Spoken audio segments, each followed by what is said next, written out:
Hey guys! Okay, so this is going to be my week 35 update. It's probably going to be somewhat short just because, I don't know, I don't feel like talking or spreading it out. Anyways, I'm sorry. Week 35 and the cholestasis update. Oh my gosh, look at my neck, you guys. You see that red spot? I've been sitting here scratching because I'm itching so bad. Um, Anyways, I had my 35-week appointment today. And as I mentioned in my last video about the cholestasis, that I had the blood work done this past Friday. I mixed the word and on. That sounded weird. I had my blood work done this past Friday, and it takes up to 7 to 10 days to get any of those results back. So I don't have the results back yet. They won't be back till Friday. However, I went in today, and I was, just talking to my doctor, kind of telling her my symptoms or whatever. I was telling her I was still itching. It was keeping me up at night. I was itching myself to the point, obviously, where my skin's getting really red and blotchy everywhere that I'm scratching. And she said that from past experience and looking at the results from my other blood work, she said that she's 99.9% sure that I do have cholestasis. Boo.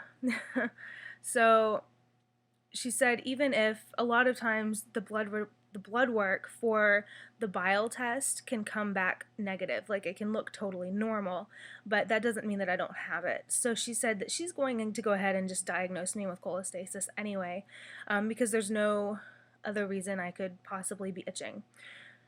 So apparently having cholestasis, she doesn't think the levels are super high because I'm not exhibiting really any other symptoms other than the severe itching, and Piper is fine for the moment.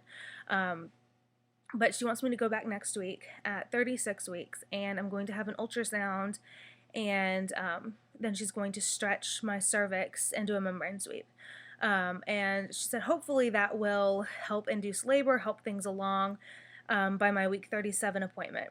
She said if it doesn't, if I don't go into labor or I'm not dilating any at all, then I have to have a C-section.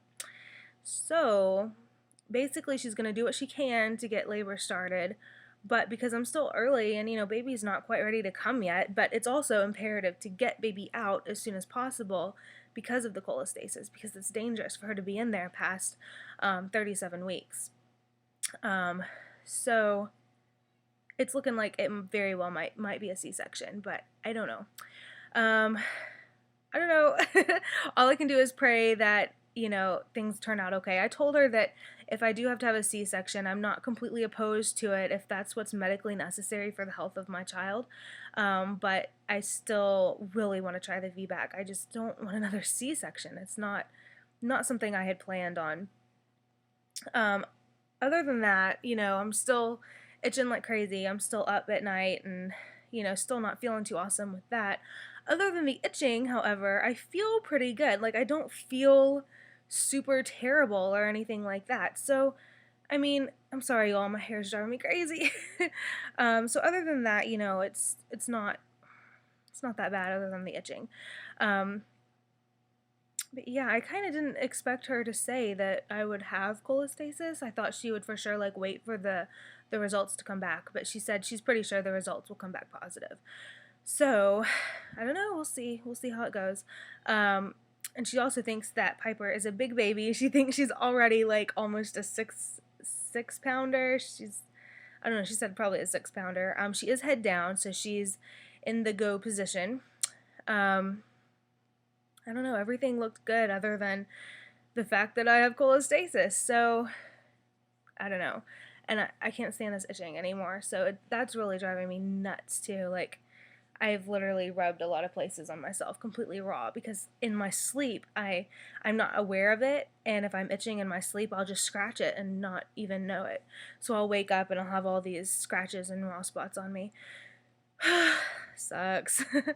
But other than that, this week I've just been trying to take it easy. I've been having a lot of Braxton Hicks contractions and all that stuff. Just been trying to get the house ready, getting spring cleaning done. I got Piper's little little stand thing set up right here beside our bed.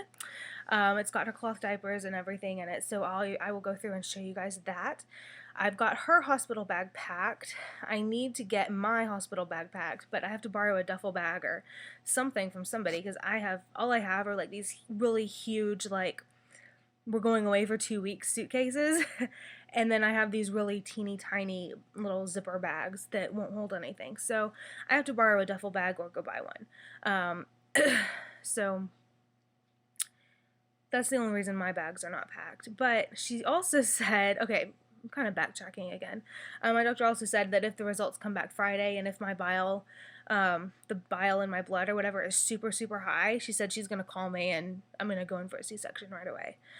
Which is kind of scary. So she could call me like Friday or Monday and be like, okay, your levels are really high, you have to come in, we need to get the baby out right now.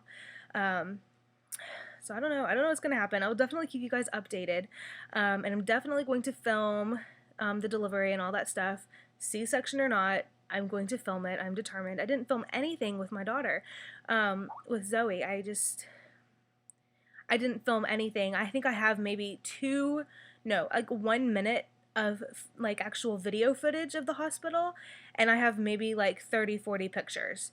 So that's like a big regret that I have from when I had Zoe. But at the time I was in the hospital not feeling good, I had a C-section, I just didn't think about it or care about it or anything like that. So I'm gonna make sure I care about it this time.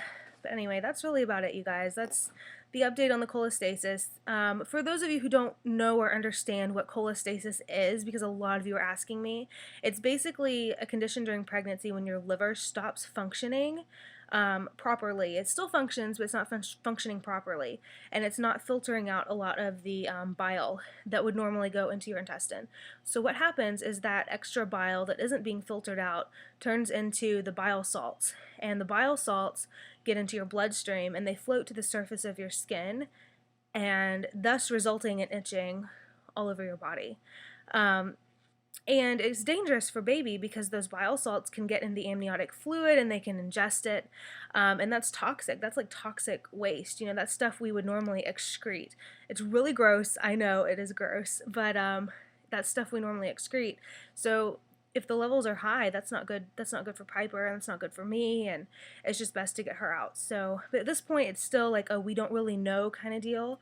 But my doctor said she's going to treat me as if I have it, regardless of the results, because she said there's no reason I should be itching all over. She said that has to be it. You know, that's it. So that's where we are right now.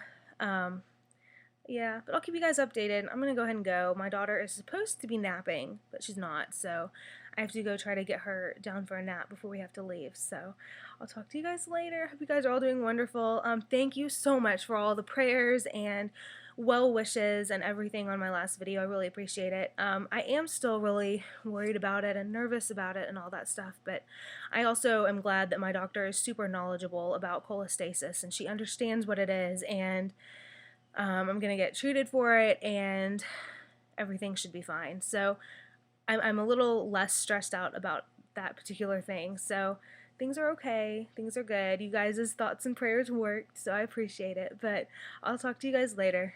Bye, y'all.